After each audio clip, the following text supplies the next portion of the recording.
Hello दोस्तों, हम यहाँ पे अध्ययन करेंगे मध्यकाल में दक्षिण भारत।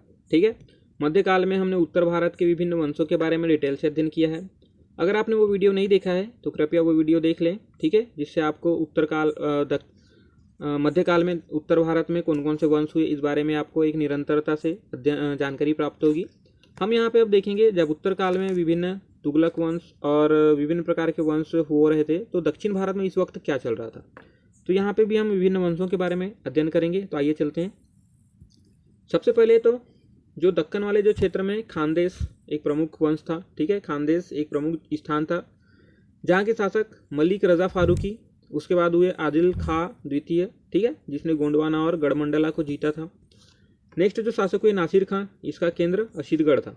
ठीक है, नेक्स्ट देखें तो बहमनी साम्राज्य इसका जो प्रथम शासक हुआ अलाउद्दीन बहमन शाह। ठीक है, इसकी राजधानी थी गुलबर्गा। इसने रेड्डियों का दमन किया और देवुल पर कब्जा कर लिया। देवुल चमकी प्रमुख बंदरगाह हुआ करता था।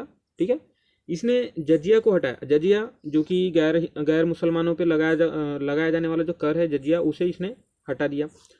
इसके बाद शासक हुआ मोहम्मद शाह। इसकी समयावधि रही 1358 से 1375 ईस्वी तक के। ठीक है, इसके समय में राज्य 4 भागों में बढ़ गया, दौलताबाद, बरार, बीदर और गुलबर्गा। ठीक है, नेक्स्ट देखें तो नेक्स्ट शासक हुआ अलाउद्दीन मोहम्मद।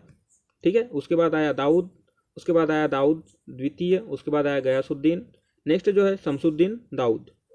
उसके बाद देखते हैं, उसके बाद आया शासक प्रमुख ताजुद्दीन फिरोज शाह, जिसकी समयावधि रही 1397 से लेकर 1422 ईस्वी तक के। ठीक है, यह विद्वान शासक था। कहा जाता है कि अपनी विभिन्न पत्नियों से, इसकी काफ़ी पत्नियां भी थी, उनसे यह उन्हीं की भाषा में बात करता था। ठीक है, ताजुद्दीन फिरोज शाह, इसने फिरोजाबाद की स्थापना कराई। ठीक है, नेक्स्ट जो शासक हुआ शिहाबुद्दीन अहमद शाह प्रथम। इसकी समयावधि रही 1422 से लेकर 1446 की ईस्वी। ठीक है, इसकी जो राजधानी थी इसने गुलबर्गा से बीदर परिवर्तन कराया। ठीक है, सबसे पहले इसका अन्य नाम था अहमद शाह वली। ठीक है, अहमद शाह वली, चूंकि इसे एक कहना चाहिए संत ने ही शासक बनाया था, इसलिए इसे अहमद शाह वली कहा जाता है। इसके समय में अगर दरबारी कवि देखें तो शेख अजारी इसका दरबारी कवि था।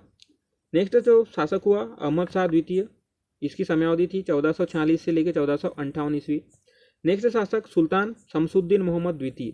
ठीक है, उसके बाद आया शिहाबुद्दीन अहमद, जिसकी समयावधि रही 1482 से 1518 ईस्वी। ठीक है, नेक्स्ट शासक हुआ कलीमुल्लाह की अवधि रही 1525 से लेके 1527 ईस्वी तक के।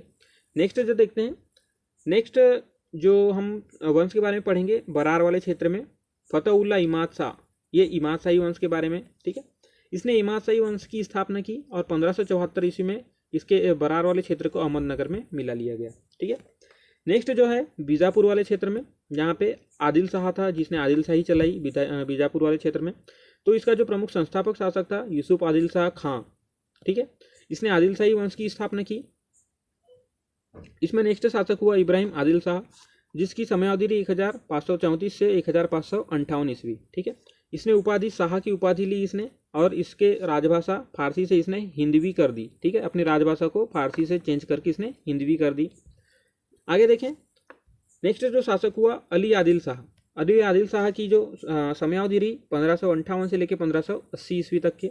इसको अन्य नाम इसको सूफी भी कहा जाता है। ठीक है, इसका अन्य नाम सूफी भी है। अली आदिल शाह के बाद आया इब्राहिम आदिल शाह द्वितीय।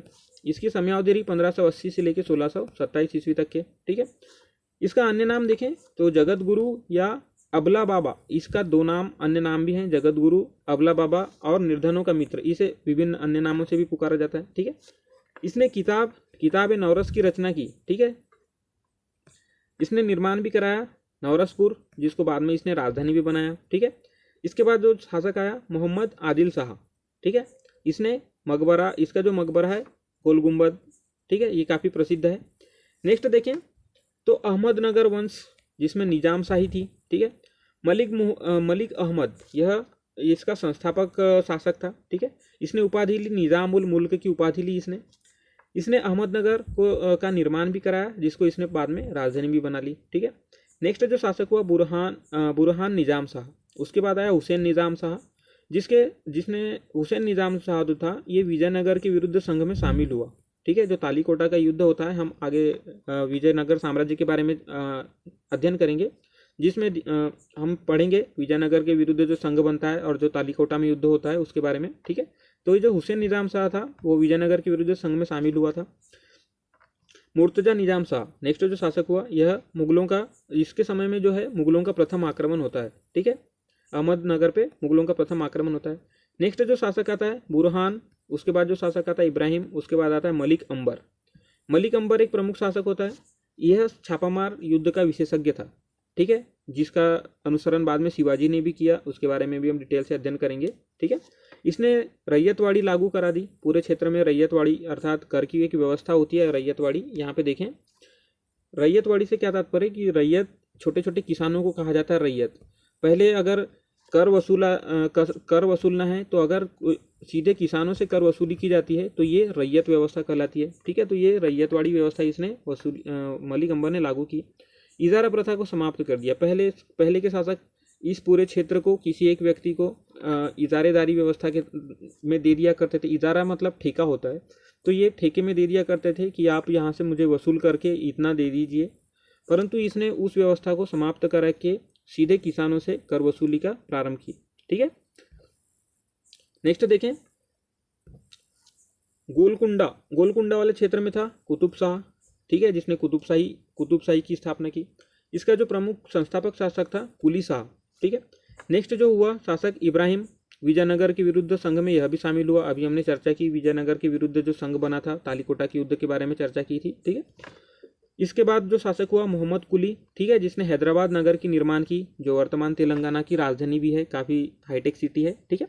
इसने रचना भी की दीवान, जो कि दक्कनी उर्दू का पहला काव्य कहलाता है। ये काफ़ी प्रमुख चीज़ है, इसे ध्यान रखिएगा, ठीक है, कि यह इसने दीवान की रचना की, जो कि दक्कनी उर्दू का पहला काव्य है, इसलिए इसे दक्कनी उर्दू का काव्य का जन्मदाता भी कहा जाता है, ठीक है। उसके बाद आया नेक्स्ट शासक अब्दुल्ला, जो कि उतना प्रमुख नहीं था। बिदर के बारे में चर्चा करें तो बिदर में बरीद शाही थी, ठीक है।